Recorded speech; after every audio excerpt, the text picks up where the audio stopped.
இன்றைக்கு நம்முடைய வாக்குத்தத்த வசனத்திற்கு நேராய் நாம் கடந்து போகிறோம். எல்லாரும் எடுத்துக்கொள்ளலாம். 18வது சங்கீதத்திலே 29வது வசனத்தை நாம் வாசிக்க போகிறோம். எல்லாரும் நம்முடைய வேதத்தை திறந்து 18வது சங்கீதத்தை எடுத்துக்கொள்ளலாம். 18வது சங்கீதத்திலே 29வது வசனத்தை வாசிக்க போகிறோம். உம்மாலே நான் ஒரு சேனைக்குள் பாய்ந்து போவேன், என் தேவனாலே ஒரு மதிலை தாண்டுவேன். இன்னொரு விஷயம் கூட வாசிக்கலாம். உம்மாலே நான் ஒரு சேனைக்குள் பாய்ந்து போவேன், என் தேவனாலே ஒரு மதிலை தாண்டுவேன். ஆமென். ஆண்டவருடைய பிள்ளைகளே, இந்த இடத்திலே சங்கீதக்காரனாகிய தாவீது மிக அழகாய் ஒரு வசனத்தை சொல்லுகிறார். உம்மாலே நான் ஒரு சேனைக்குள் பாய்வேன், என் தேவனாலே ஒரு மதிலை தாண்டுவேன். ஆமென். இன்றைக்கு ஆண்டவர் கொடுக்கிற ஒரு நல்ல வாக்கு தத்தம், நம்முடைய கர்த்தராலே, நீங்களும் நானும் ஆராதிக்கிற தேவனாலே நமக்கு விரோதமாய் இருக்கிற மதிலை நாம் தாண்டுவோம் என்று கர்த்தர் நமக்கு வாக்கு கொடுக்கிறார். எத்தனை பேர் நீங்கள் விசுவாசிக்கிறீர்கள்? ஆண்டவருடைய பிள்ளைகளே, அநேகருடைய வாழ்க்கையிலே தடையாக மதில் சுவர் போல நின்று கொண்டிருக்கிறது.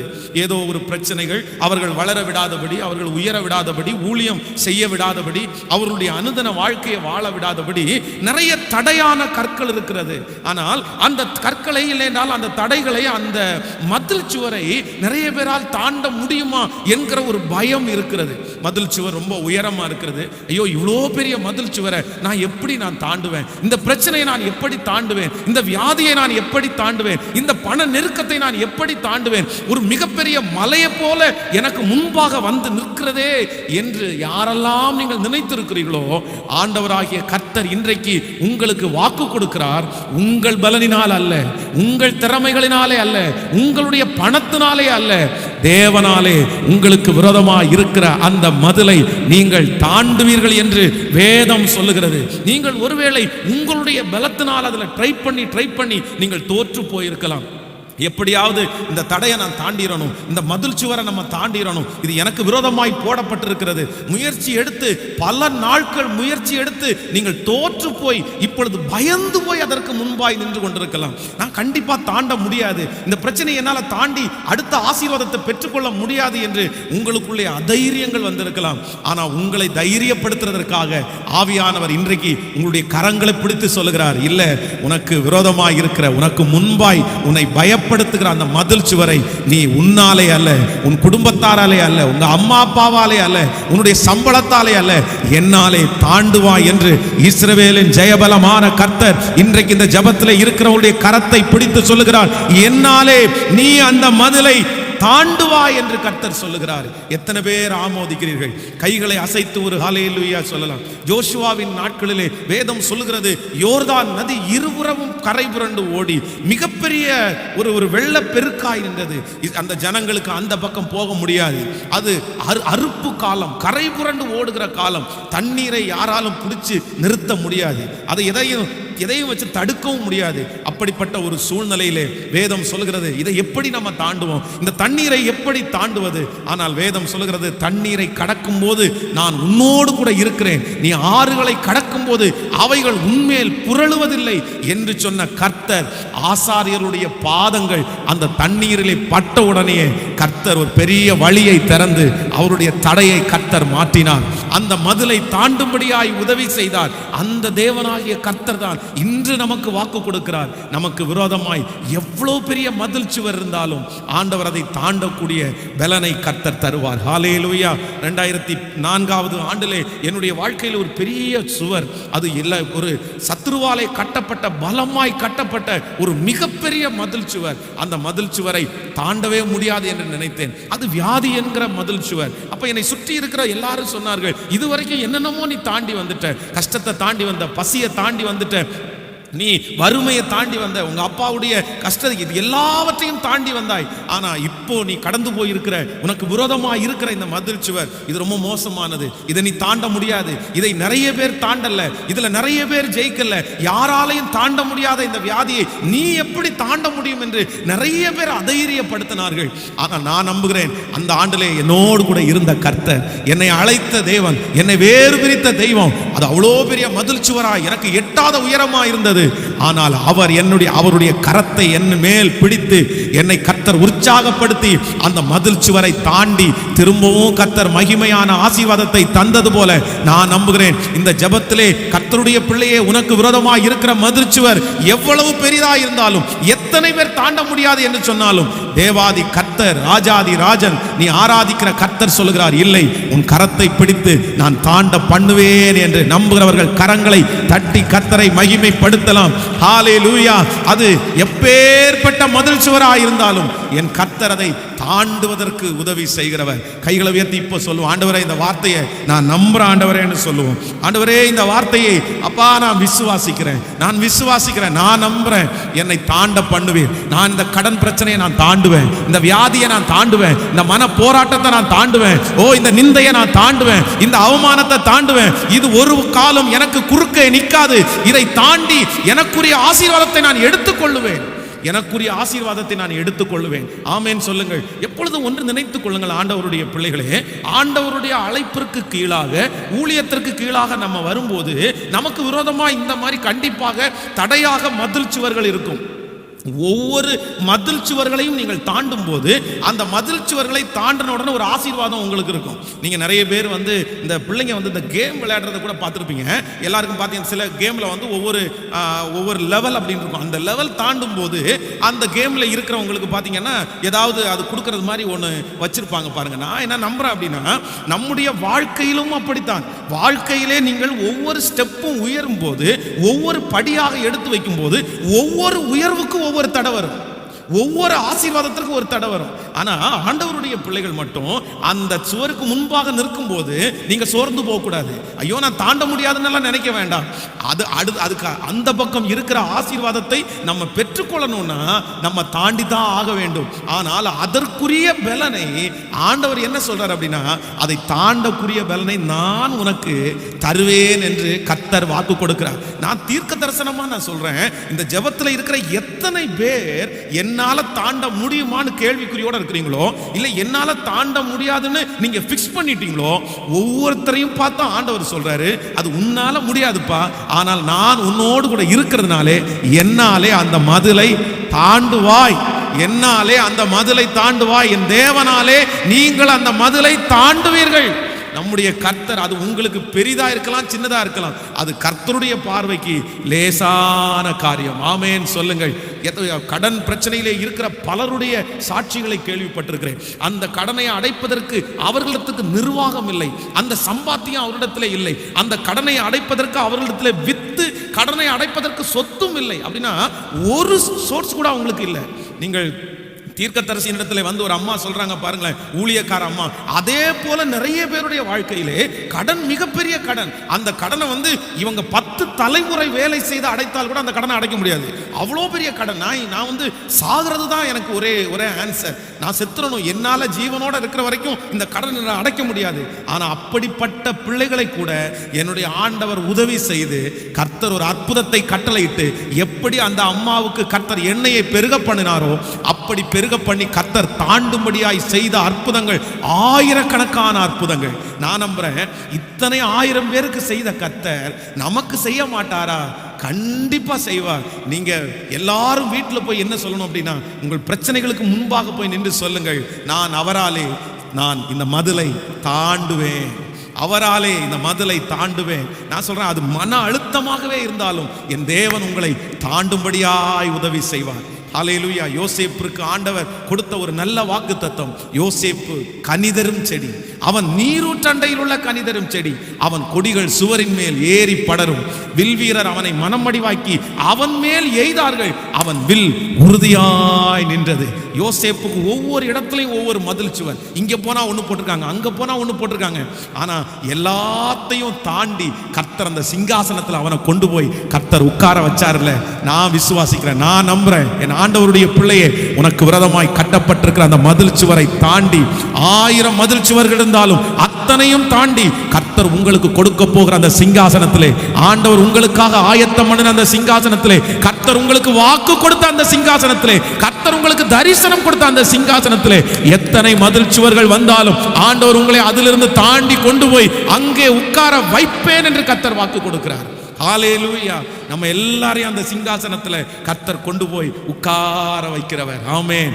அவராலே நான் மதிலை தாண்டுவேன். ஆமென் சொல்லுங்கள். இந்த வசனத்தை நான் தியானித்துக் கொண்டிருக்கும் போது ஒரு 3 விதமான காரியத்தை குறித்து ஆண்டவர் என்னுடைய இருதயத்திலே பேசினார். அப்படி என்றால் ஒரு தேவனுடைய பிள்ளை தாண்ட வேண்டிய மதில் சுவர்கள் இருக்கிறது, மிக முக்கியமான மதில் சுவர்கள். இதை குறித்து இந்த சுவரை குறித்து ஒரு அறிவு நமக்கு மிக அவசியமானது. இதை நீங்க தாண்டல் அப்படின்னா ஆண்டவருடைய ஆசீர்வாதத்தை நீங்கள் பெற்றுக்கொள்ளவே முடியாது. ஒரு தேவனுடைய பிள்ளை நான் இப்பொழுது சொல்ல போகிற இந்த 3 மதில் சுவர்களையும் நீங்கள் கண்டிப்பாக தாண்ட வேண்டும். அதற்கு ஆண்டவரிடத்தில் இன்றைக்கு நம்ம கிருபையை பெற்றுக்கொள்ள வேண்டும். நம்பர் 1, முதலாவதாக வேதத்தை திறந்து நம்ம வாசிக்க போகிறோம். யோவான் எழுதின சுவிசேஷத்தை எடுத்துக்கொள்ளுங்கள். யோவான் எழுதின சுவிசேஷம் 9ஆம் அதிகாரத்திலே, யோவான் எழுதின சுவிசேஷம் 9ஆம் அதிகாரம் 2வது வசனத்தை நம்ம வாசிக்க போகிறோம். யோவான் எழுதின சுவிசேஷத்திலே 2வது அதிகாரம் 2வது அதிகாரத்தினுடைய 9வது வசனத்தை வாசிக்கலாமா? 9வது வசனம், அந்த 9ஆம் அதிகாரம் 2வது வசனம், 9ஆம் அதிகாரம் 9ஆம் அதிகாரத்திலே 2வது வசனம், அப்பொழுது அவருடைய சீசர்கள் அவரை நோக்கி, ரபி, இவன் குருடனாய் பிறந்தது யார் செய்த பாவம்? இவன் செய்த பாவமோ இவனை பெற்றவர்கள் செய்த பாவமோ என்று கேட்டார்கள். இயேசு பிரதியுத்தரமாக, அது இவன் செய்த பாவமும் அல்ல, இவன் பெற்றவர்கள் செய்த பாவமும் அல்ல, தேவனுடைய கிரியை இவனிடத்தில் வெளிப்படும்படி பொருட்டு இப்படி பிறந்திருக்கிறான். நீங்கள் 1வது வசனத்திலிருந்து வாசிங்க. அவர் அப்புறம் போகையில் பிறவி குருடனாகிய ஒரு மனுஷனை கண்டார். அப்பொழுது அவருடைய சீசர்கள் அவரை நோக்கி, ரபி, இவன் குருடனாய் பிறந்தது யார் செய்த பாவம்? இவன் செய்த பாவமோ இவன் பெற்றவர்கள் செய்த பாவமோ என்று கேட்டார்கள். நன்றாய் கவனிங்கள். ஆண்டவருடைய சீடர்களும் ஆண்டவரும் இப்பொழுது நடந்து வந்து கொண்டிருக்கிறார்கள். அப்பொழுது ஒரு குருடனை சந்திக்கிறார். அந்த குருடனை சந்திக்கும் போது சுற்றி இருக்கிற ஆண்டவரோடு இருக்கிற அந்த ஊழியக்காரர்கள் ஆண்டவரை பார்த்து கேட்கிறாங்க, இவன் குருடனா பிறந்திருக்கிறான்ல, இவன் குருடனாய் பிறந்தது இவன் செய்த பாவமா இவன் பெற்றோர்கள் செய்த பாவமா? அப்படின்னா இந்த சீடர்கள் என்ன டிசைட் பண்ணிட்டாங்க அப்படின்னா, இவன் குருடாய் பிறந்ததற்கு இவனோ இவங்க குடும்பத்தாரோ செய்த பாவம்தான் காரணம். அவனை நிற்க வைத்து அவனுடைய அந்த பலவீனத்தை சொல்லி அவர்கள் குற்றப்படுத்தி, யாரோ ஒருத்தர் தப்பு பண்ணியிருக்கிறாங்க, அவங்க குடும்பத்தில் ஒன்று இவன் தப்பு பண்ணியிருப்பான், இல்லைன்னா இவங்களுடைய முன்னோர்கள் தப்பு பண்ணியிருப்பாங்க, அதனால தான் இவன் இப்படி பிறந்திருக்கிறான். அப்படி குற்றப்படுத்தும் போது ஆண்டவர் அவர்களை பார்த்து சொல்லுகிறார், இவன் செய்த பாவம் அல்ல, இவன் பெற்றோர்கள் செய்த பாவம் அல்ல, தேவனுடைய நாமம் மகிமைக்காக பிறந்திருக்கிறான். நன்றாய் கவனிங்கள். முதலாவதாக நமக்கு விரோதமாய் கட்டப்படுகிற மதில் சுவர் யாராலே கட்டப்படும் அப்படின்னா, நம்மை சுற்றி இருக்கிற ஜனங்களாலே கட்டப்படும். இன்றைக்கு நிறைய பேர் தங்களுடைய வாழ்க்கையிலே எந்த மதில் சுவரை அவங்க தாண்டல அப்படின்னா, சுற்றி இருக்கிறவர்கள் அவர்களுக்கு விரோதமாக எழுதப்பட்ட, அவர்கள் விரோதமாய் கட்டப்பட்ட மதில் சுவரை நிறைய பேர் தாண்டவே இல்லை. சுற்றி இருக்கிறவங்க, நம்மை குடியிருக்கிறவங்க, வேலை செய்கிற இருக்கிறவங்க, நம்ம சந்திக்கிறவர்கள் நம்மை பார்த்து ஏதோ ஒரு வார்த்தை சொன்னாங்கன்னு வைங்களேன், நீங்க இப்படி தான் இருக்கிறீங்க, அதான் இந்த குருடனுக்கு இந்த சொன்னது மாதிரி, இந்த மாதிரி உன்னுடைய பாவம் தான் காரணம், இந்த மாதிரி ஏதாவது ஒன்றை சொன்ன உடனே அதை வைத்து கொண்டு அந்த காரியத்தை வச்சுட்டு, ஐயோ இப்படி என்ன சொல்லிட்டாங்கல்ல, இப்படி என்ன பேசிட்டாங்கல்ல, என் வேலை ஸ்தலத்தில் இப்படி என்ன பேசிட்டாங்க, என் தெருவில் என்ன இப்படி பேசிட்டாங்க, என்னை சுற்றி இருக்கிற ஜனங்கள் இப்படி என்ன பேசுறாங்க, அந்த வார்த்தையை தாண்ட முடியாம நான் இனி என்னத்துக்காக வாழ்ந்து, நான் இனி என்னத்துக்காக சைன் பண்ணி, நான் இனி என்னத்துக்காக இருந்து, என்னால் முடியாது அப்படி என்கிற ஒரு சிந்தையிலே வருவீர்களே. ஆனால் கர்த்தர் என்ன சொல்றார் அப்படின்னா, நீங்க அதை தாண்டணும். நம்மை சுற்றி இருக்கிற ஜனங்கள் சொல்லுகிறதை கேட்டு ஒரு தேவனுடைய பிள்ளை உங்களுடைய வாழ்க்கையை டிசைட் பண்ணவே கூடாது. நீங்க என்று அதை தாண்டுகிறீர்களோ அன்றுதான் ஆண்டவர் உங்கள் மூலமாய் கர்த்தர் மகிமைப்படுவார். ஆமேன் சொல்லுங்கள். எத்தனை பேர் ஆமோதிக்கிறீங்க? சுற்றி இருக்கிற நபர்கள் சொல்லுகிறதையெல்லாம் நீங்கள் கேட்பீர்களே, ஆனால் உங்களுடைய விசுவாச ஓட்டம் பாதிக்கப்படும், உங்களுடைய ஆவிக்குரிய ஓட்டம் பாதிக்கப்படும். உங்களால் இந்த உலகத்தில் வெற்றியுள்ள ஒரு வாழ்க்கை வாழ முடியாது, உங்களால் பெருசாக சைன் பண்ண முடியாது. அதற்காக இன்று ஒரு தீர்மானத்தை எடுங்க. நான் ஜெயிக்க போறேன், நான் தாண்ட போறேன். முதல் மதில் சுவர் என்ன அப்படின்னா, என்னை சுற்றி ஜனங்கள் கட்டி வைத்திருக்கிற மதில் சுவரை நான் என்ன பண்ணுவேன் அப்படின்னா நான் தாண்டுவேன். எத்தனை பேர் ஆமோதிக்கிறீர்கள்? பொதுவாக உலகத்திலே இருக்கிற மனிதர்கள் நமக்கு மதில் சுவரை கட்டுவதிலே மிகவும் ஜாக்கிரதை உள்ளவர்களாக இருப்பார்கள். பொதுவாக சின்ன வயசுலேயே அதை ஆரம்பிக்கும். பாருங்க, சின்ன வயசுல ஸ்கூல்ல ஒருவேளை நம்ம படிப்பில் கொஞ்சம் கம்மியாயிட்டோம்னு வைங்களேன், உடனே டீச்சர்ஸ் என்ன சொல்லுவாங்க தெரியுமா? நீ எரும மாடை மேய்க்கிறதுக்கு தான் லாயக்கு. அப்படி நீங்க எத்தனை பேர் அந்த ஏச்சு வாங்குனீங்கன்னு தெரியல, ஆனால் நான் நிறைய வாங்கியிருக்கிறேன். என்கிட்ட பேசுகிற எல்லா டீச்சர்ஸும் அப்படி தான் சொல்லுவாங்க. எங்கள் வீட்டில் இருக்கிறவங்க வித்தியாசமாக சொல்லுவாங்க, ஆனால் டீச்சர்ஸ் எல்லாம் சொல்லுவாங்க, ஆமாப்பா நீ போய் 2 எரும மாடு வாங்கி விட்டு வேணாம் மேய், அதுக்கு தான் நீ லாயக்கானவன். இல்லை அப்படின்னா ஒரு சாணி சமக்கிறதுக்கு எங்கேயாவது போ அப்படின்னு, இல்லைன்னா டிச்சல்றதுக்கு எங்கேயாவது போ. அவங்க நம்மளை பார்த்த உடனே நம்முடைய படிப்பை பார்த்து, நம்முடைய தோற்றத்தை பார்த்து, நம்முடைய குடும்பத்தினுடைய பின்னணியை பார்த்து அவங்க எல்லாம் ஒரு மதில் சுவரை கட்டுவாங்க. இவன் இவ்வளவுதான், இவனால இதான் முடியும், இவன் ஒரு பெரிய ஆளா வர முடியாது. ஆனால் நான் நம்புகிறேன், மனிதர்கள் அந்த கட்டி இருக்கிற உங்களை சுற்றி இருக்கிறவர்கள் கட்டி இருக்கிற மதில் சுவரை உடைக்கிற கர்த்தர் உங்களோடு கூட இருக்கிறார். ஒருவேளை இந்த ஜெபத்தில் இருக்கிற உங்க பிள்ளைகளை குறித்து, உங்களை சுற்றி இருக்கிறவர்கள் உங்க பிள்ளைகளை குறித்து ஏதோ ஒரு மதில் சுவரை கட்டி வைத்திருக்கலாம். உன் பிள்ளை இப்படிதான் ஆக போகுது, உன் பையன் இப்படிதான் ஆக போறாங்க அப்படின்னு, இல்லைன்னா உங்களுடைய எதிர்காலம் இப்படிதான் ஆக போகுது அப்படின்னு சுற்றி இருக்கிறவங்க உங்களை காயப்படுத்தி இருக்கலாம். ஆனா ஆண்டவர் என்ன சொல்றார் அப்படின்னா, சுற்றி இருக்கிறவர்கள் பேசுகிற எதையுமே காதுல வாங்காத, எதையுமே நீங்கள் ஏற்றுக்கொள்ளாதிருங்கள். அந்த மதில் சுவரை நீங்கள் என்று தாண்டுகிறீர்களோ அன்றுதான் நீங்கள் எப்படி வாழ முடியும்னா வெற்றியாய் வாழ முடியும். கைகளை உயர்த்தி ஒரு ஹல்லேலூயா சொல்லுவோம். இதுல நிறைய ஆண்டவருடைய பிள்ளைகள் ரொம்ப சென்சிட்டிவா இருக்கிறாங்க. பொதுவாக சிஸ்டேஷன்ல ரொம்ப சென்சிட்டிவா இருக்காங்க. யாராவது ஒருத்தர் சுற்றி இருக்கிறவங்க ஏதாவது ஒன்று சொல்லிடக்கூடாது. சொன்ன உடனே பார்த்தீங்க அப்படின்னா அவங்களால அடுத்த ஸ்டெப் எதுவும் வைக்கவே முடியாது. பாருங்க, என்னை இப்படி பேசுறாங்க, அதனால நான் வரமாட்டேன், அதனால நான் செய்ய மாட்டேன், அதனால நான் நிற்க மாட்டேன், என்னால் பண்ண முடியாது. உடனே சோர்ந்து போயிடுறது. நான் அப்படிதான் இருக்கிறேன், நான் அப்படிப்பட்டவ தான், என்னுடைய குடும்பம் அப்படிப்பட்டதான், அப்படி பேசிட்டாங்கல்ல, அவங்க என்ன அப்படி பேசிட்டாங்கல்ல. இல்லவே இல்லை.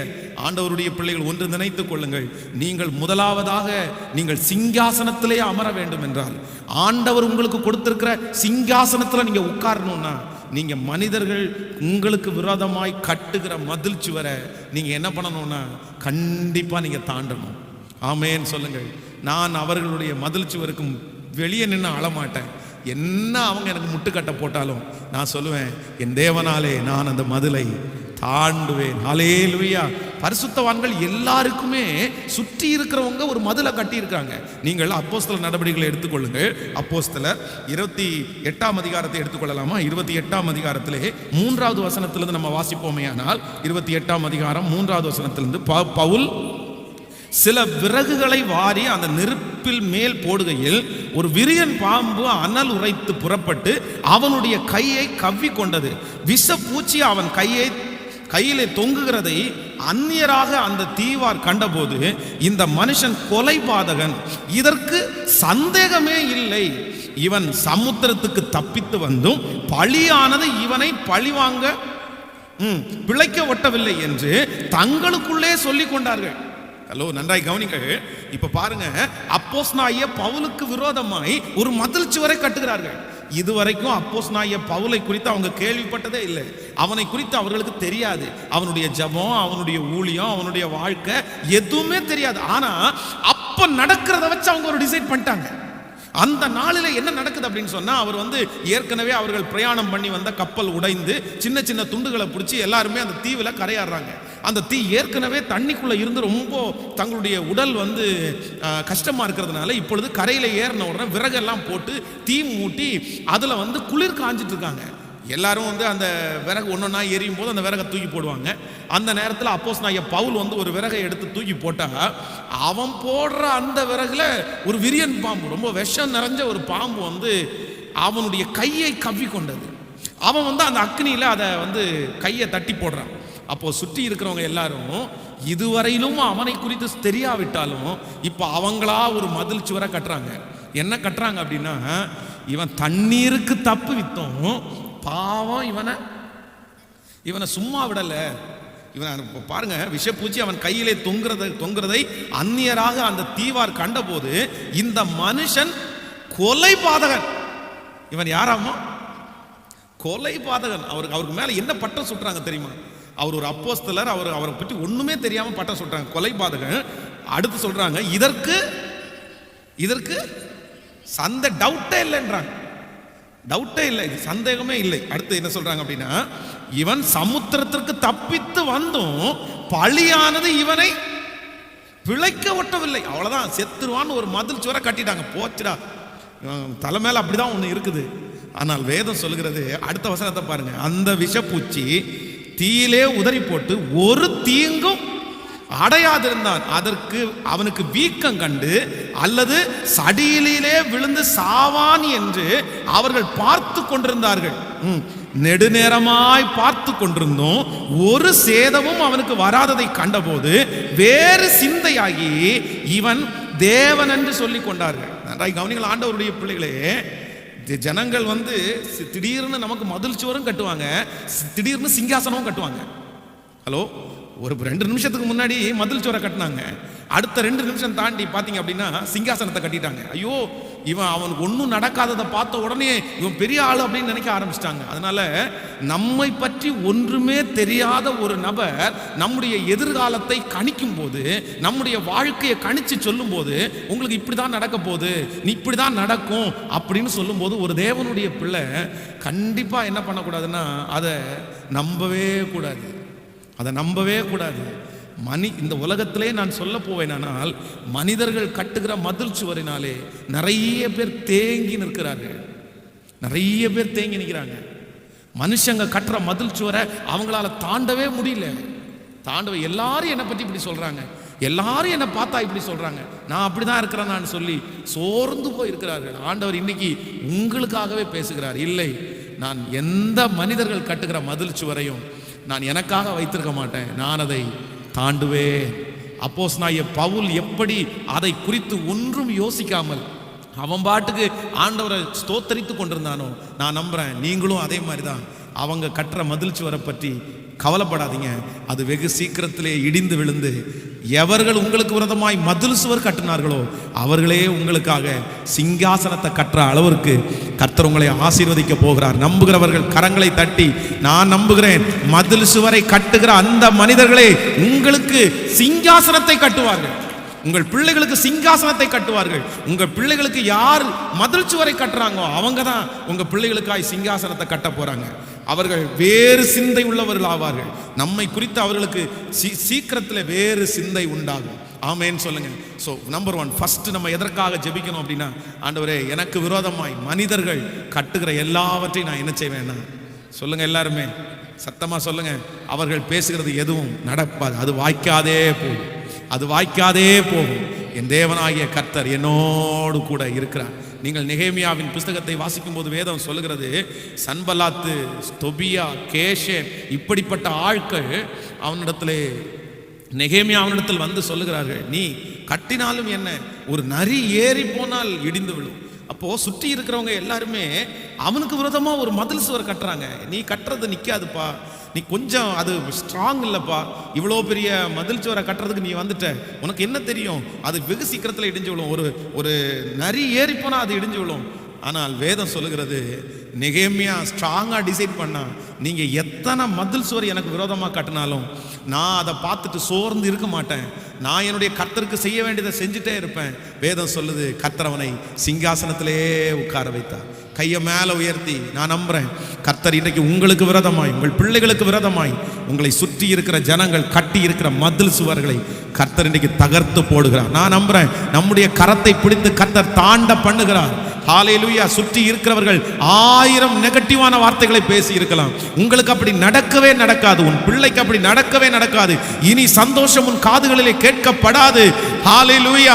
உன் பிள்ளையினுடைய நன்மையை நீ பார்க்க மாட்டாய் என்று சொன்ன அப்படிப்பட்ட மதில் சுவர்களை நான் நம்புகிறேன். இந்த உபவாச ஜெபத்திலே என் தேவனாகிய கர்த்தர் உன்னுடைய கரத்தை பிடித்து, இல்ல மனுஷங்க கட்டின மதில் சுவரை தாண்டுவதற்கு தேவன் இப்பொழுது பலன் தருகிறார். கைகளை உயர்த்தி ஆமேன் என்று எல்லாரும் ஸ்தோத்திரம் பண்ணுங்க, சத்தத்தை உயர்த்தி ஸ்தோத்திரம் பண்ணுங்க.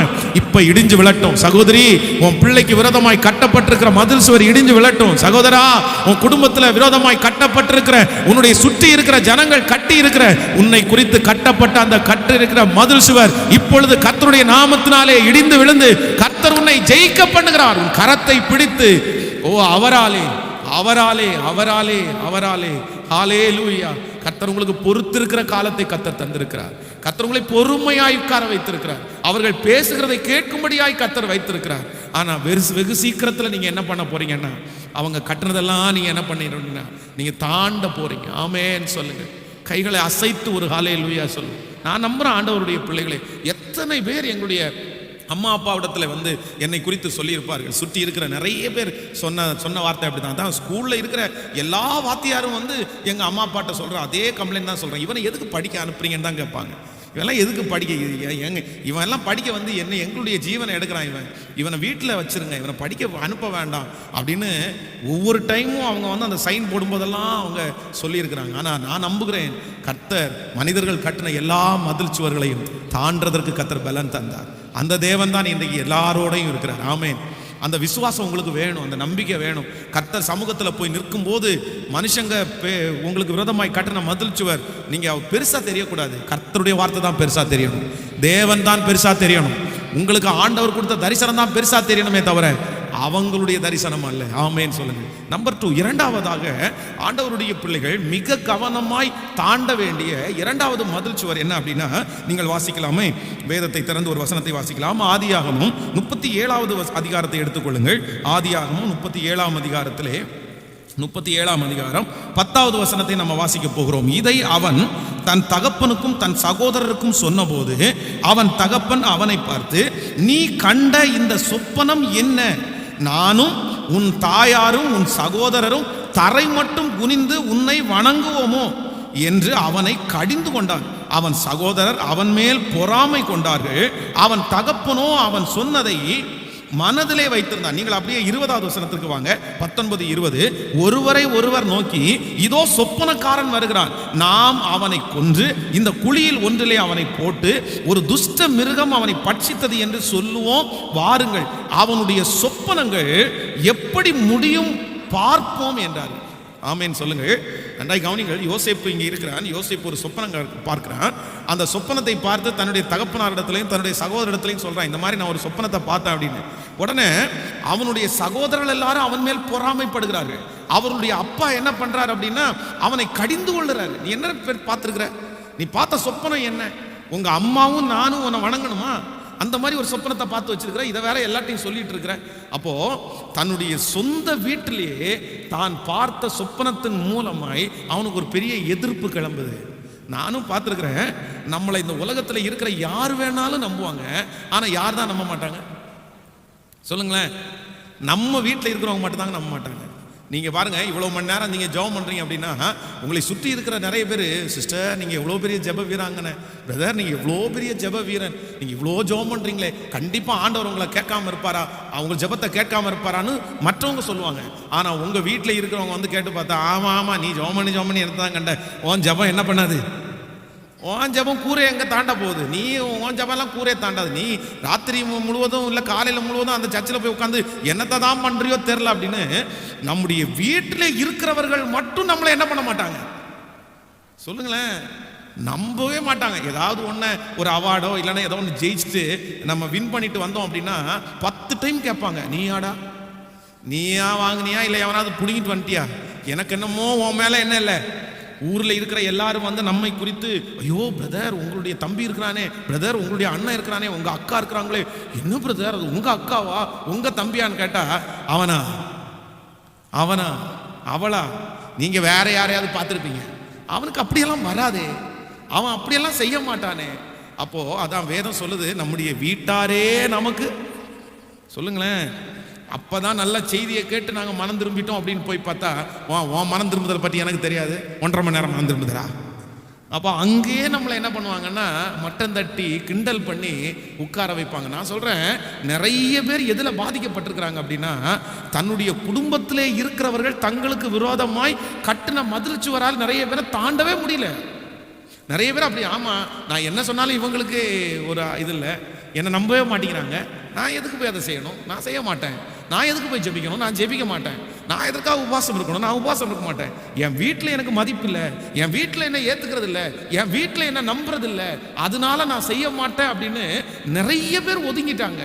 ஆனால் கர்த்தர் என்ன சொல்றார் அப்படின்னா, இந்த யோசேப்பு தன்னுடைய வீட்டிலே இருக்கிற தன்னுடைய தகப்பன், தன்னுடைய சகோதரர்கள் எல்லாரும் இவனை பிடிச்சு கொண்டு போட்டுருவோம், இவன் சொப்பனம் எப்படி நிறைவேறது பார்க்கலாம் அப்படின்னு சொன்னாங்க. ஆனா கர்த்தர் அவனுடைய கரத்தை பிடித்து தன்னுடைய சகோதரர்கள் சொன்ன அத்தனை மதில் சுவர்களையும் கர்த்தர் இடித்து போட்டு அவனை அந்நிய தேசத்துல ஆண்டவர் ஒரு பெரிய அதிபதியாய் மாற்றினார். கர்த்தர் ஒரு பெரிய ராஜாவாய் மாற்றினார். நீங்களும் நானும் ஆராதிக்கிற தேவன் யார் தெரியுமா? நீங்களும் நானும் வணங்குகிற தேவன் யார் தெரியுமா?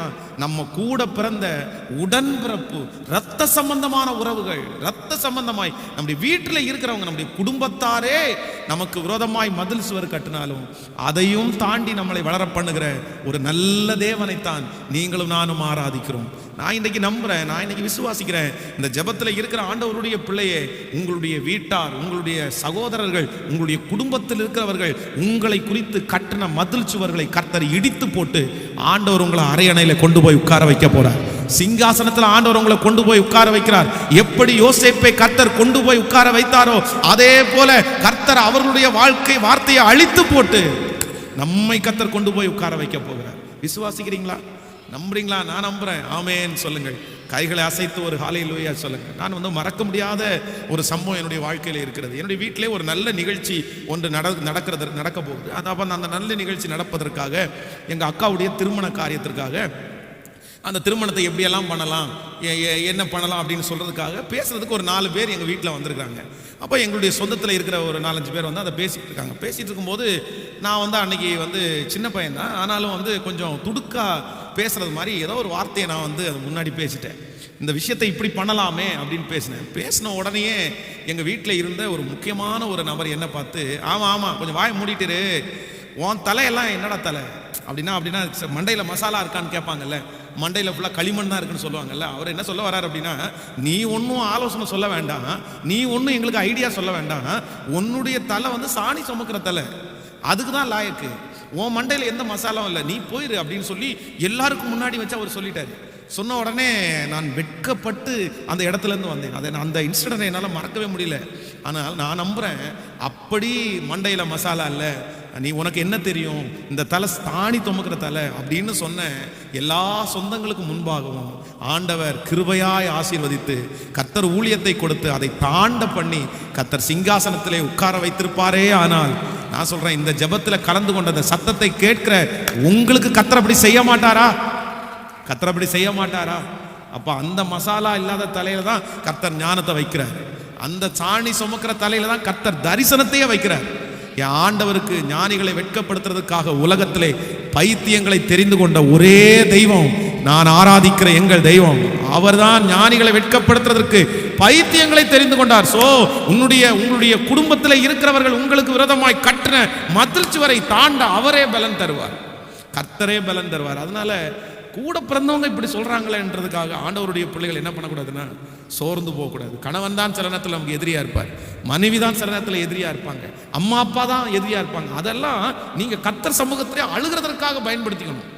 ஆமென் சொல்லுங்கள். ஆண்டவரை நெருங்கிறதற்கும் ஆண்டவரை நேசிக்கிறதற்கும் ஆண்டவரை பிடிச்சிக்கிறதுக்கு தான். உங்க மனசை காயப்படுத்துற எல்லாத்தையுமே நீங்க எதுக்கு பயன்படுத்தணும் அப்படின்னா தேவனோட நெருங்கிறதுக்கு பயன்படுத்தணும். என் வாழ்க்கையில இருக்கிற ஒரு சீக்ரெட் அதுதான். ஆண்டவருடைய பிள்ளையே, எந்த இடத்துல நான் காயப்பட்டாலும், எந்த இடத்துல மனசு கஷ்டப்பட்டாலும் அதை ஆண்டவரோட நெருங்கிறதுக்கு நான் அதை பயன்படுத்திடுவேன். ஆண்டவரை நேசிக்கிறதுக்கு பயன்படுத்துவேன். யாராவது ஒருத்தர் மனசை வருத்தப்படுத்துற மாதிரி பேசிட்டாங்க அப்படின்னா நேராக போய் பலிபடத்துலையோ எங்கேயாவது ஒரு இடத்துல உட்காந்து அழுதுட்டு, ஆண்டவரே அவங்க எல்லாம் மாயேதான், அவங்க என்னை வருத்தப்படுத்திட்டாங்க, ஆனால் இது வரைக்கும் இவ்வளோ தப்பு பண்ணி என்னை ஒரு நாள் கூட நீங்கள் வருத்தப்படுத்தவே இல்லையா ஆண்டவரே, நீங்கள் எவ்வளோ நல்ல ஒரு ஆண்டவரே. என்னுடைய மனதிலே வருகிற என்னை கஷ்டப்படுத்துகிற ஒவ்வொரு கஷ்டத்தையும் நான் இன்று வரையிலும் இப்படிதான் பயன்படுத்தி இருக்கிறேன். ஆனாலும் ஆண்டவருடைய பிள்ளைகள் ஒன்றை கற்றுக்கொள்ளுங்கள், உங்களை யார் வருத்தப்படுத்தினாலும் உங்க மனசை கஷ்டப்படுத்தினாலும் அதை உங்களுக்கு துக்கப்படுத்துவதற்காக கர்த்தர் அனுமதிக்கல, அது ஆண்டவரோட நீங்க நெருங்குறதற்காக கர்த்தர் உங்களுக்கு அனுமதிக்கிறார். அல்லேலூயா. வேதாகம கல்லூரியிலே நான் ஃபைனல் இயர் படிக்கும்போது எல்லாரும் என்னை ஒரே ஒருத்தனை ஒதுக்கினார்கள். மொத்த ஸ்டூடெண்ட்டும் சேர்ந்து அவங்க மொத்த பேரால் நான் ஒரே ஒருத்தன் ஒதுக்கப்பட்டேன். ஆனால் அந்த மொத்த பேரும் எனக்கு விரோதமாக ஒதுக்கப்பட்டு தனி ஒரு ஆளாக இருக்கும்போது பெருமைக்காக சொல்லலாம், ஆண்டவருடைய பிள்ளைகளே, இரவு 10 மணிக்கு மொட்டை மாடியில் போய் வெறும் சிமெண்ட் தரையில் முழங்கால் படிட்டு, அதுவும் குறையெல்லாம் சொல்ல மாட்டேன், இவங்க என்ன இப்படி பண்ணுறாங்களே, அவங்க என்ன இப்படி பண்ணுறாங்களே, அவங்க முன்னாடி ஆசீர்வதிங்க அப்படின்னு சொல்ல மாட்டேன். இவங்க எல்லாரும் என்ன வெறுக்கும் போது ஆண்டவருடைய அன்பு எனக்கு ரொம்ப பெருசா தெரிஞ்சிருச்சு. அவர் என்ன ஆற்றுறது, அவர் என்ன தேற்றுறது, ஐயோ ரொம்ப பெருசா தெரிஞ்சு. அதனால அப்படியே புகழ்ந்து புகழ்ந்து புகழ்ந்து அப்படியே ஆனந்த கண்ணீர் விடுவேன். துக்கத்தினால கண்ணீர் விட மாட்டேன், ஆண்டவருடைய அன்பை நினைச்சு அழுவேன். ஆனா அதெல்லாம் இன்னைக்கு என் தலையின் மேல் கிரீடமா இருக்கிறத நான் பார்க்கிறேன். அதனால உங்களை ஒதுக்கும் போது, உங்களை பகைக்கும் போது, உங்களை வருத்தப்படுத்தும் போது, உங்களை தனிமைப்படுத்தும் போது நீங்க அதையெல்லாம் எதுக்கு பயன்படுத்தணும் சொல்லுங்க? ஆண்டவரை நேசிக்கிறதற்கு, ஆண்டவரோட ஒப்புரவாகிறதுக்கு, ஆண்டவரை புகழ்றதுக்கு அதை பயன்படுத்தணும். கணவனார் காயப்படுத்திட்டாரா, உடனே ஆண்டவரத்தில் போய் சொல்லணும், ஆண்டவரே உங்களை மாதிரி நல்லவர் யாருப்பா இருக்கா. மனைவி வருத்தப்படுத்திட்டாங்களா, உடனே ஆண்டவரத்தில் போய் சொல்லணும். என்னதான் இருந்தாலும் அவ மனைவி தான் ஆண்டவர், என்னதான் இருந்தாலும் அது கணவன் தான் ஆண்டவர், என்னதான் இருந்தாலும் அது மண்ணு தானே, அது என்னை வருத்தப்படுத்த தான் செய்யும். ஆனா நீங்க என்னை வருத்தப்படுத்தாத தெய்வம். ஹல்லேலூயா. ஸோ நம்பர் 2, இரண்டாவது எல்லாரும் தாண்டணும். எதை தாண்டணும் அப்படின்னா, நம்முடைய உடன் பிறப்புகள், நம்முடைய ரத்த சம்பந்தமான உறவுகள் நம்மை குறித்து எது சொன்னாலும் அதை ஆண்டவருடைய பிள்ளைங்க என்ன பண்ணணும் அப்படின்னா சொல்லுங்க, எல்லாருமே தாண்டணும். ஆமென். நீங்கள் 1 சாமுவேல் 17ஆம் அதிகாரத்தை எடுத்துக்கொள்ளுங்கள். 1 சாமுவேல் 17ஆம் அதிகாரத்தை 1 சாமுவேல் 17ஆம் அதிகாரத்தில் 28வது வசனத்தை வாசிக்க போகிறோம். 1 சாமுவேல் 17ஆம் அதிகாரம் 17ஆம் அதிகாரத்திலே 28வது வசனத்தை எல்லாரும் சேர்ந்து வாசிக்கலாமா?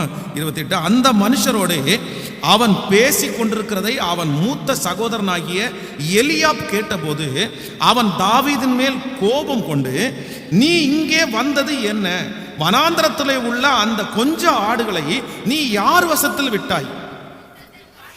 யுத்தத்தை பார்க்க அல்லவா வந்தாய்? உன் இருதயத்தின் அகங்காரத்தை, உன் துணிகரத்தையும் உன் இருதயத்தின் அகங்காரத்தையும் நான் அறிவேன் என்றார். அவனிங்க ஆண்டவருடைய பிள்ளைகளே, இந்த இடத்துல கூட பிறந்த சகோதரர்கள் இந்த தாவீதை எப்படி கஷ்டப்படுத்துறாங்க பாருங்களேன். தாவீது கேட்கிறான், அந்த கோலியாத்தை கொல்றவனுக்கு என்ன கிடைக்கும், நான் வேணா ட்ரை பண்ணட்டுமா அப்படின்ற மாதிரி யோசிக்கிறான். யோசிச்சு கேட்கும்போது அங்க இருக்கிற மற்றவங்க எல்லாம் அமைதியா இருந்துட்டாங்க, மற்றவங்க எல்லாம் சும்மா இருந்துட்டாங்க. ஆனா இவன் கூட இருக்கிற அண்ணன் தம்பிக்கு தான் தெரியும், நீ யாரு, நீ யாரா, உன்னை பற்றி எனக்கு தெரியாது, எங்க வீட்டிலேயே நீ கடைக்குட்டி, எங்க வீட்டிலேயே இருக்கிறதுலே சின்ன பையன், நாங்க சாப்பிட்டு தட்டை வச்சா எடுத்துட்டு போய் கழுவி வைக்கிறவன், நீ வந்து இன்னைக்கு நாங்க இவ்வளவு பெரிய எக்ஸசைஸ் பண்ணி இவ்வளவு பெரிய பாடி பில்டரா இன்னைக்கு நின்று இருக்கிறோம், அவனை பார்த்து நாங்களே பயந்து நின்று இருக்கிறோம், நீ என்னடா வந்து இன்னைக்கு பண்றது அப்படின்னு சொல்லி யாருமே திட்டல. இவங்க அவ்வளவு திட்டுறாங்க பாருங்க தாவீத. யுத்தத்தை பார்க்க அல்லவா வந்தாய், இருதயத்தின் அகங்காரத்தை நாங்க அறிவோம், வந்த வேலையை முடிச்சுட்டு போயிடுறா அப்படின்னு. ஆனா வேதம் சொல்லுது, தாவீது அதை காது கொடுத்தே என்ன பண்ணல. அவன் என்ன சொல்றான் அப்படின்னா, நான் வந்ததற்கு ஒரு முகாந்திரம் இல்லையா, முகாந்திரம் இல்லையா, ஏற்கனவே கேட்டது போலவே இன்னொருத்தர் இடத்துல போய் கேட்கிறார். அப்படின்னா தாவீது தன்னுடைய சொந்த சகோதரர்கள் தனக்கு விரோதமாய் கட்டின மதில் சுவர் அவன் என்ன பண்ணிட்டான்? சத்தமா சொல்லுங்க. நம்மளா இருந்தா என்ன பண்ணிருப்போம் தெரியுமா? ஆமா, நான் நல்லா இருக்கிறது இவங்களுக்கு எங்க பிடிக்க போகுது, அங்கேயே ஒரு மனசுக்கு கஷ்டமாகி சோகமாகி, என்னை இவ்வளோ கேவலமாக எங்கள் அண்ணன் பேசிட்டானே, இவ்வளோ மனசை கஷ்டப்படுத்திட்டானே, சரி நான் போகிறேன் அப்படின்ட்டு நம்மளா இருந்தால் கோச்சிட்டு வந்திருப்போம். இவங்கள்ட்ட வாழ முடியாது, இவங்கள்ட்ட ஒன்றும் செய்ய முடியாது, இவன் இருக்கிற வரைக்கும் நான் எதுவுமே செய்ய மாட்டான்ப்பா, இவன் இருக்கிற வரைக்கும் நான் சைன் பண்ணவே மாட்டான்ப்பா, இவன் பொறாமப்பட்டே நம்மளை கொன்றுவான்ப்பா அப்படின்னு நம்ம இப்போ பாருங்க. இந்த சின்ன குழந்தைங்க வீட்டில் இருக்கும்போதே பார்த்துங்க, ஒரு வீட்டில் அண்ணன் தம்பி 2 பேர் இருந்துச்சுன்னா தம்பியை கொண்டு போய் அந்த வீட்டில் விட்டுலாமான்னு கேட்டால் அண்ணங்காரன் கையை தூக்கிட்டு, தயவு செய்து விடுங்க நமக்கு தொந்தரவு முடிஞ்சிடும் அப்படின்னா. அண்ணனை கொண்டு போய் விட்டலான்னு பார்த்தா தயவு செய்து விடுங்க. இன்னைக்கே பாருங்க, சின்ன குழந்தைங்களே அது அவங்களுக்கு உருவாகுது. அப்போ பெரியவன் ஆகும்போது நிறைய பேருக்கு ரொம்பவே ஆகுது. அதனால நம்முடைய ரத்த சம்பந்தமான உறவுகள் உங்களுக்கு விரோதமாக என்று பேசியிருந்தாலும், எவ்வளோ பெரிய காரியங்களை பண்ணி உங்கள் மனதை அழுத்தியிருந்தாலும், இன்னைக்கு கர்த்தர் சமூகத்தில் வச்சு நான் அதை திரும்ப கொண்டு வரவே மாட்டேன். ஒருவேளை நீங்கள் நினைக்கலாம், பாஸ்டர் அவன் சொல்கிற மாதிரி தான் நடக்குது பாஸ்டர், அவன் என்னை குறித்து கெஸ் பண்ணுறது மாதிரி தான் நடக்குது, நீ எல்லாத்தையும் இழந்துட்டு வந்து நிற்ப, நீ எல்லாத்தையும் கொடுத்துட்டு வந்து நிற்ப, நீ எல்லாத்துலேயும் ஃபெயிலியர் ஆவ, நீ எதையுமே சம்பாதிக்க மாட்ட அப்படின்னு எங்கள் அண்ணன் தம்பி என்னை குத்தி காமிச்சிட்டே இருக்கிறான். நீ என்னத்தை பெருசாக சம்பாதிச்ச, என்னத்தை பெருசாக வாழ்ந்துட்ட அப்படின்னு என்னை பார்த்து கேட்குறான். அந்த மாதிரி தான் என் வாழ்க்கை இருக்குன்னு சொல்லி அந்த வார்த்தையை நினைச்சு நினைச்சு கஷ்டப்படலாம். ஆனால் கர்த்தராகிய ஆண்டவர் இன்றைக்கு வாக்கு கொடுக்கிறார், இல்லை, உன்னுடைய சொந்த சகோதரர்கள், உன் ரத்த சம்பந்தமான உறவுகள் உனக்கு விரோதமாய் பேசப்பட்ட அந்த மதில் சுவரை தாண்டதற்கு கர்த்தர் சீக்கிரமாய் பலன் தருவார். அவர்கள் சொன்னது அல்ல, கர்த்தர் உனக்கு கொடுத்த தரிசனத்தை கர்த்தர் நிறைவேற்றி உங்களை சிங்காசனத்தில் கர்த்தர் கொண்டு போய் உட்கார வைப்பார். ஆமோதிக்கிறீங்களா? கைகளை உயர்த்தி சொல்லுங்க, நம்புற ஆண்டவரேன்னு சொல்லுங்க, முழு பலத்தோட சொல்லுங்க எல்லாரும். ஹல்லேலூயா. நீங்க சொல்லும் போதே அது உடைஞ்சு போகட்டும். ஹalleluya. இனி அந்த வார்த்தையை குறித்து மனம் கலங்க மாட்டேன், மனம் பதற மாட்டேன், மன வருத்தப்பட மாட்டேன். ஹalleluya. இரத்த சம்பந்தமான உறவுகளுடைய பேச்சுகளை கர்த்தர் இப்பொழுது இல்லாமே பண்ணுகிறார். ஆமென், ஆமென், ஆமென். சொல்லுங்க ஹalleluya. அவர்கள் கண்களுக்கு முன்பாகவே உனக்கு ஒரு கிரீடம், அவர்கள் கண்களுக்கு முன்பாகவே ஒரு உயர்வு, அவர்கள் கண்களுக்கு முன்பாகவே தேவன் அந்த காரியத்தை உங்களுக்கு செய்ய போகிறார். அந்த கிஃப்ட்டை கர்த்தர் உங்களுக்கு தருவாராக, கர்த்தரே உங்களுக்கு தருவாராக. ஆமென். இன்று அவர்கள் சொல்லுகிறது போல நடக்கலாம், ஆனால் வருகிற நாட்களிலே அப்படி நடக்காது, அப்படி நடக்காது. கர்த்தர் வெகு சீக்கிரத்தில் நம்மளை என்ன பண்ணுவார்னா தூக்கி எடுப்பார். ஆமென். ஸோ நம்பர் 1, முதலாவதாக நான் சொன்னேன், நம்ம என்ன செய்யணும் அப்படின்னா, நம்மை சுற்றி இருக்கிறவங்க நமக்கு விரோதமாய் உருவாக்கி வச்சதெல்லாம் நம்ம என்ன பண்ணணும் அப்படின்னா தாண்டணும். நம்பர் 2, ரெண்டாவது, நம்முடைய இரத்த சம்பந்தமான உறவுகள் நம்முடைய சொந்தங்கள் நமக்கு விரோதமாய் கட்டி வச்சிருக்கிறத நம்ம என்ன பண்ணணும் சொல்லுங்க, தாண்டணும். நம்பர் 3, மூன்றாவதாக ஒரு காரியத்தை யாத்ராகமம் 4ஆம் அதிகாரத்தை எடுத்துக்கொள்ளலாம். யாத்ராகமம் 4ஆம் அதிகாரம் 13வது வசனத்தை நம்ம வாசிக்க போகிறோம். யாத்ராகமம் 4வது அதிகாரத்திலே 13வது வசனத்தை வாசிக்கலாமா? 4ஆம் அதிகாரம் 13வது வசனத்தை சேர்ந்து, அதற்கு அவன், ஆண்டவரே நீ அனுப்ப சித்தமா இருக்கிற யாரையாகிலும் அனுப்பும் என்றான். அப்பொழுது கர்த்தர் மோசையின் மேல் கோபம் மூண்டவராகி, லேவியனாகிய ஆரோன் உன் சகோதரன் அல்லவா, அவன் நன்றாய் பேசுகிறவன் என்று அறிவேன், அவன் உன்னை சந்திக்க புறப்பட்டு வருகிறான், உன்னை காணும் போது அவனுடைய இருதயம் மகிழும், நீ அவனோடு பேசி அவன் வாயில் வார்த்தைகளை போடு, நான் உன் அவன் வாயிலும் இருந்து நீங்கள் செய்ய வேண்டியதை நீங்கள் அதுக்கு 11வது வசனத்தை வாசிக்கலாம். அப்பொழுது கர்த்தர் அவனை நோக்கி, நீங்க 10வது வசனம், அப்பொழுது மோசே கர்த்தரை நோக்கி, ஆண்டவரே இதற்கு முன்பாவது தேவரீர் உமது அடியானோடு பேசினதுக்கு பின்பாதாவது நான் வாக்கு வந்தவன் அல்ல, நான் திக்குவாயும் மந்தனாவும் உள்ளவன் என்றார். அப்பொழுது கர்த்தர் அவனை நோக்கி, மனுஷனுக்கு வாயை உண்டாக்கினவர் யார், ஊமையினையும் செவிடனையும் பார்வை யார், கர்த்தராகிய நான் அல்லவோ. கவனிங்க, இந்த சம்பவம் உங்களுக்கு தெரியும். இந்த மோசே ஆண்டவர் மோசையை கூப்பிடுறார். 40 வருஷம் அவனுடைய சோதனை காலம் முடிஞ்ச உடனே இஸ்ரவேல் ஜனங்களுடைய கூக்குரலை கேட்டு ஆண்டவர் போய் மோசையை சந்திச்சு, இந்த மாதிரி என் ஜனங்களுடைய கூக்குரலை நான் கேட்டேன், அவர்களை விடுதலை ஆக்கிறதுக்கு ஒரு தலைவன் எனக்கு வேணும், அதுக்கு ஒன்னதான் நான் நியமிச்சிருக்கிறேன், நீ அந்த ஜனங்களை நடத்திட்டு போனா ஆண்டவர் கூப்பிடுறாரு மோசையை. மோசை என்ன பண்றாரு அப்படின்னா, நான் என்ன பண்ண மாட்டேன், வரமாட்டேன். நீ ஏன் வரமாட்டேன்னு கேட்டா என்ன சொல்றான் அப்படின்னா, நான் திக்குவாயும் மந்தனாவும் உள்ளவன், எனக்கு பேச தெரியாது, எனக்கு திக்குவாய் அப்படின்றார். உடனே ஆண்டவர் என்ன சொல்றாரு அப்படின்னா, நீ திக்குவாய் மந்தனாவுன்னு சொல்ற இல்ல, மனுஷனுக்கு நாவை உண்டாக்கினவர் யார், கர்த்தராகிய நான் அல்லவோ, எனக்கு தெரியாதாப்பா, எனக்கு விடுதலையாக்க தெரியாதா அப்படின்னு ஆண்டவர் கேட்டார். ஆனாலும் இவர் என்ன பண்றாரு அப்படின்னா, இல்ல உங்களுக்கு சித்தமான யாரையாவது ஒருத்தரை அனுப்புங்க அப்படின்னு வாக்குவாதம் பண்றாரு. அப்போ இந்த இடத்துல மோசே தன்னுடைய தரிசனத்தை ஆண்டவர் நிறைவேற்ற விடாதபடி அவனுக்கு அவனே என்ன பண்ணிடுறான் சொல்லுங்க. நம்முடைய வாழ்க்கையில இருக்கிற மிகப்பெரிய ஆபத்து என்னன்னா, மற்றவங்க நமக்கு விரோதமா கட்டுறது கூட பரவாயில்ல, நம்ம நிறைய பேர் பெரிய கான்கிரீட் போட்டெல்லாம் கட்டி வச்சிருக்கிறோம், எவனுமே இடிக்காத மாதிரி, யாருமே இடிக்க முடியாது. அவ்வளவுதான். எத்தனை பாஸ்டர் பிரசங்கம் பண்ணாலும் இவ்வளோ கேட்கும் போது நல்லா தான் இருக்கும். சர்ச்சை விட்டு வெளியே போன உடனே நான் எங்க பாஸ்டர், நானாவது போயாவது, நமக்கெல்லாம் காலெல்லாம் முடிஞ்சு போச்சு, நமக்கெல்லாம் நாட்கள்லாம் முடிஞ்சு போச்சு, நம்ம தலையெழுத்து அவ்வளோதான், அவ்வளோதான், நமக்கு அந்த ஆசையெல்லாம் போச்சு. இடம் வாங்கணும், வீடு கட்டணும், குடும்பத்தில் நல்லா இருக்கணும், கார் வாங்கணும், எல்லா ஆசையும் எனக்கு போச்சு, சைன் பண்ணணுன்ற ஆசையெல்லாம் எனக்கு போச்சு. அவ்வளோ நேரம் பிரசங்கம் பண்ணிட்டு அந்த பிரசங்கத்துக்கெல்லாம் அல்லேலியா சொல்லிட்டு அந்த பக்கம் போய் இதே வார்த்தையை சொல்லுவாங்க. இதுக்கு என்ன அர்த்தம் அப்படின்னா, நமக்கு நான் சொல்கிறேன், மற்றவங்களுக்கு இடிக்கிறதெல்லாம் இருக்கட்டும், மற்றவங்க சொந்தக்காரங்க கட்டினது இடிக்கிறது இருக்கட்டும், உங்களை சுற்றி இருக்கிறவங்க கட்டினது இடிக்கிறது, முதல்ல எதை இடிங்க, உங்களுக்கு நீங்கள் கட்டின மதில் சுவரை முதல்ல இடிச்சிருங்க. உங்களை குறித்து நீங்கள் என்ன எழுதி வச்சிருக்கிறீங்க, என்ன கட்டி வச்சிருக்கிறீங்க, என்ன நினைச்சு வச்சிருக்கிறீங்க? இல்லை, உங்களை தான் நான் அடிக்கடி சொல்றேன், உங்களை குறித்து மற்றவர்கள் நினைக்கிறதை விட நம்மை குறித்து நாம் தான் என்ன பண்ணணும்னா, ஏன் அப்படின்னா நம்மை குறித்து நம்ம நினைக்கிறது இல்லை, ஆண்டவர் நம்மை தெரிந்து கொண்டதுனாலே, என் கூட இருக்கிற கர்த்தர், என் கூட இருக்கிறவர் பெரியவர், அவரால் எதை வேண்டும் என்றாலும் என்ன பண்ண முடியும்னா மாற்றமே முடியும். மிகப்பெரிய ஆபத்து என்ன அப்படின்னா, உங்களுக்கு நீங்களே உண்டு பண்ணுகிறது தான் மிகப்பெரிய ஆபத்து. எதையுமே நான் இப்படி இருக்கிறேன், எனக்கு இப்படி தான் ஆகும் அப்படின்ற ஒரு நினைப்பு ஆண்டவருடைய பிள்ளைகளே இல்லவே இல்லை.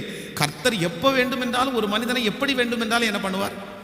சத்தமா சொல்லுங்க, மாற்றுவாரா மாற்ற மாட்டாரா? திடீர்னு பார்த்தா சின்ன வயசில் பார்த்தீங்க அப்படின்னா அந்த அந்த மனிதரை இல்லை அந்த நம்பரை பார்த்தா, நான் எல்லாம் பார்த்தீங்க அப்படின்னா என்னையே சொல்கிறேனே, நான் எல்லாம் ஒரு 9th 10th படிக்கும்போது பார்த்தீங்க அப்படின்னா ரொம்ப ஒல்லியாக ஓனா மாதிரி அப்படியே லீனாக கருப்பாக பல்லெல்லாம் வெளியே வந்துட்டு பார்க்குறதுக்கு ரொம்ப அகோரமாக, பார்க்குறவங்கெல்லாம் இருட்டில் பார்த்தா பயப்படுற மாதிரி அப்படி ஒரு தோற்றம். அப்போ அந்த காலத்தில் நம்ம நினைப்போம், ஐயோ நம்ம எல்லாம் இனி எப்படி, நம்மளெல்லாம் மற்றவங்க பார்க்குற அளவு கூட நம்ம இல்லையே அப்படின்னலாம் யோசிப்போம். ஆனால் நாட்கள் தாண்ட தாண்ட ஒரு வயது வரும்போது நம்முடைய சரீரத்தில் அந்த வறுமையெல்லாம் மாறி நல்ல சாப்பாடெல்லாம் வந்து சாப்பிட்டு அப்படியே புஷ்டியாக நம்ம இருக்கிறோம் பாருங்க. நம்ம கூட நிறைய பிள்ளைங்களை சின்ன வயதில் பார்த்தீங்கன்னா ஓனாங்குஞ்சு மாதிரி இருக்குது இது அப்படின்லாம் சொல்லுவாங்கப்பா. ஓனாங்குஞ்சு மாதிரி இருக்குது அப்படின்னு சொன்னேன். 5-6 வருஷம் ஒரு 10 வருஷத்துக்குள்ள பார்த்தீங்க அப்படின்னா ஐயோ அன்னைக்கு பார்த்தா இப்படி இருந்துச்சு இந்த பிள்ளை, இன்னைக்கு பார்த்தா எப்படி எவ்வளோ அழகாயிடுச்சு அப்படின்னு நம்ம ஆச்சரியப்படுறோம்ல. அப்போது நான் சொல்கிறேன், ஒரு 2-3 வருஷத்தில் இல்லை ஒரு 5-6 வருஷத்தில் ஒரு மனுஷனுடைய தோற்றத்தையே ஆண்டவரால் மாற்ற முடியும் அப்படின்னா ஏன் நம்மளால் செய்ய முடியாது? அப்புறம் ஏன் உங்களை குறிச்சே நீங்கள் அப்படி நினச்சிட்டு இருக்கிறீங்க, எனக்கு இது நிரந்தரமாயிரும், நான் இப்படியே தான் இருப்பேன்? இல்லவே இல்லை. ஆண்டவர் எந்த வருஷத்தில் எப்போ வேணாலும் உங்களை எப்படி வேண்டும் என்றாலும் மாற்றுவதற்கு வல்லவராக இருக்கிறார். நம்புறீங்களா இல்லையா? எத்தனை பேர் விசுவாசிக்கிறீங்க? ஆண்டவருக்கு அது ஒரு பெரிய பொருட்டே அல்ல. நீங்கள் உங்களை குறித்து தாழ்வாய் நினைக்க வேண்டிய அவசியமே இல்லை. உங்களை குறித்து நான் சொல்கிறேன், இந்த உலகத்தில் பிறந்த எவரும், ஆண்டவரை ஏற்றுக்கொண்ட எவரும் தாழ்வாய் நினைக்க வேண்டிய அவசியமே இல்லை. ஏன்னா நமக்கு அவர் யாருன்னா, அப்பா இல்லாமல் இருக்கீங்களா? உங்களுக்கு அவர் அப்பா, அவர் உங்களுக்கு அப்பா. நான் சொல்றேன், ஏசு அப்பான்னு தான் நம்ம கூப்பிடுறோம். அப்ப ஏன் நம்ம அப்பா இல்லைன்னு நம்ம போய் அவங்க நம்ம வந்து நின்றுட்டு இருக்கணும்? நமக்கு எது இல்லையோ அந்த இடத்துல கர்த்தர் இருக்கிறார். கர்த்தரை தெய்வமாய் கொண்ட ஜனங்கள், ஏசப்பாவை சொந்தமா வச்சிருக்கிற ஜனங்கள், எதை குறிச்சு நீங்க என்ன பண்ணக்கூடாதுன்னா, உங்களை குறிச்சு நீங்க தாழ்வாய் சொல்லுங்க. நான் உண்மையில ஆண்டவருடைய பிள்ளைகளை சொல்றேன், எனக்கு எது இல்லைன்னாலும் என்னை குறித்து ஒரு குறைவான எண்ணம் எனக்கு வராது. ஏன் அப்படின்னா, நான் என்ன நம்புறேன் அப்படின்னா, எனக்கு ஆண்டவர் கிடைச்சிருக்காரு, கர்த்தருடைய ரட்சிப்பு எனக்கு கிடைச்சிருக்கு. இதை விட உலகத்தில் விலையேற பெற்றது எதுவுமே இல்லை. நான் டிசைட் பண்ணிட்டேன், இனி என்ன வந்தாலுமே அந்த ரட்சிப்புக்கு ஈடா ஏதாவது இருக்கா? நான் இந்த உலகத்திலேயே அடைய வேண்டிய, கிடைக்க வேண்டிய மிகப்பெரிய பணம் கொடுத்து சொத்தை கொடுத்து கிடைக்காத ரட்சிப்பு நமக்கு கிடைச்சிருச்சு. ஆண்டவர் நம்ம கையில் கொடுத்துட்டாரு. இதுக்கு மேலே நமக்கு என்ன வேணும்? இதுக்கு மேலே நமக்கு என்ன வேணும்? இதுக்கு மேலே என்ன வேணும்? இதுக்கு மேலே வர்றதெல்லாம் எக்ஸ்ட்ரா. அதனால நம்ம தாழ்வாய் நினைக்க வேண்டிய அவசியம், கிறிஸ்து எனக்கு ஜீவன், சாவு எனக்கு. இங்கே கண்ணை மூடுனா நம்ம வந்து பொன் ரோட்டில் நடக்கிற அளவுக்கு ஆண்டவர் நம்மளை இப்போவே முன்குறிச்சிட்டாரு. யானை இருந்தாலும் 1000 ஒன்று, செத்தாலும் 1000 ஒன்றுன்ற மாதிரி நம்ம இருந்தாலும் 1000 ஒன்று, செத்தாலும் 1000 ஒன்று.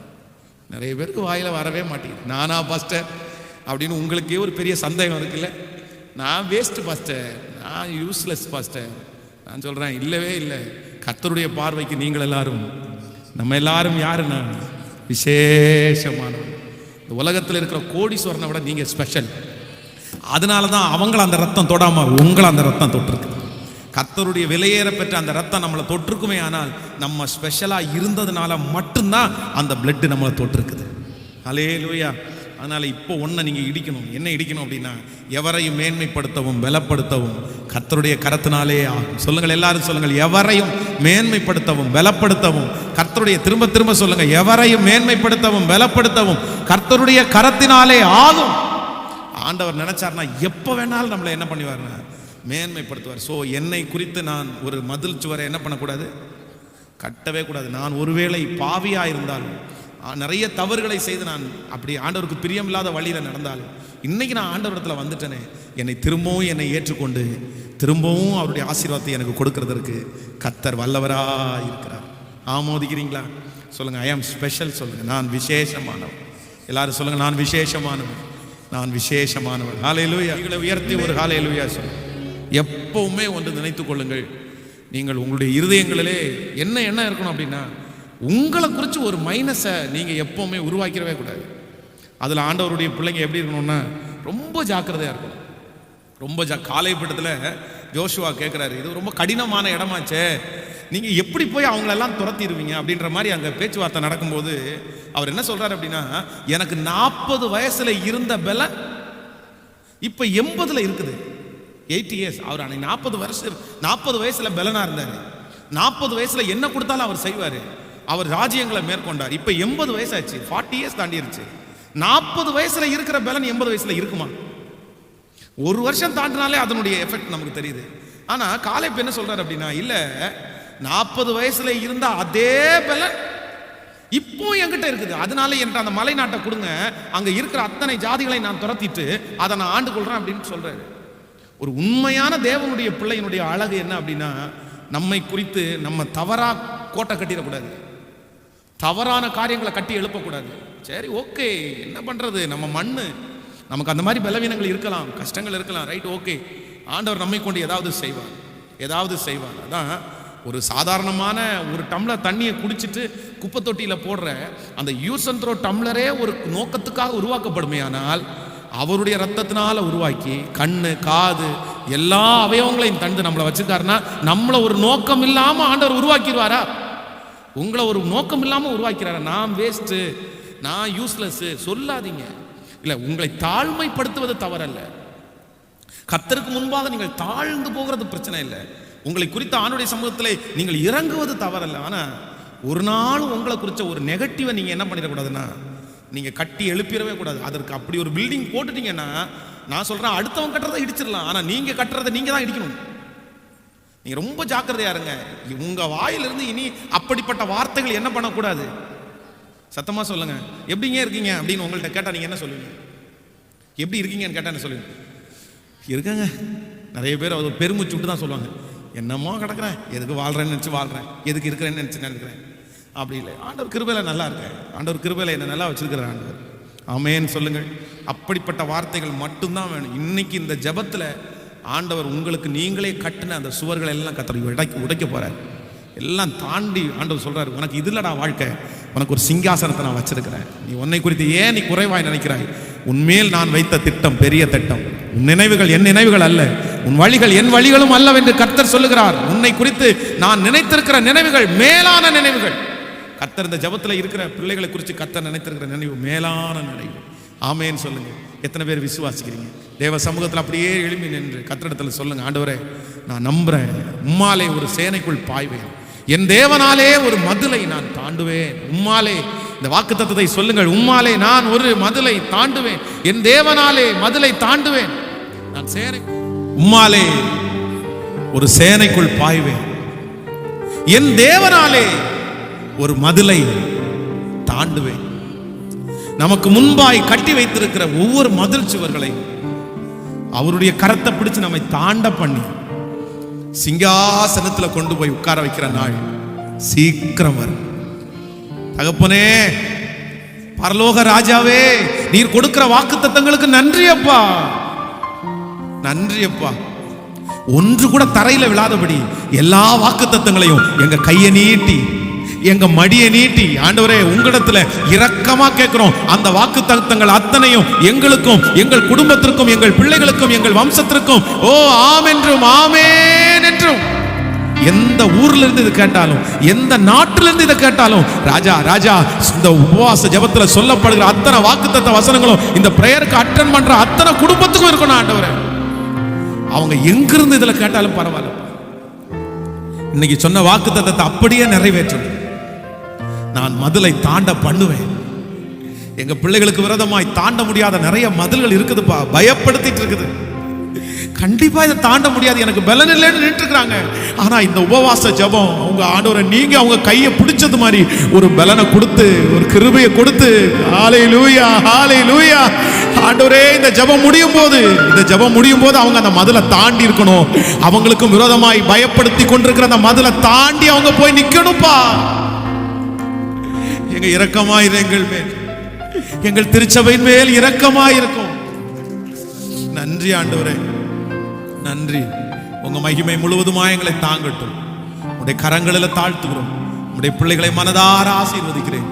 இயேசுவின் மூலம் ஜெபம் எடுக்கிறோம் எங்கள் நல்ல பிதாவே. என் ஆத்துமாவே கர்த்தரை ஸ்தோத்திரி, என் முழுவதுமே அவர் பரிசுத்த நாமத்தை ஸ்தோத்திரி.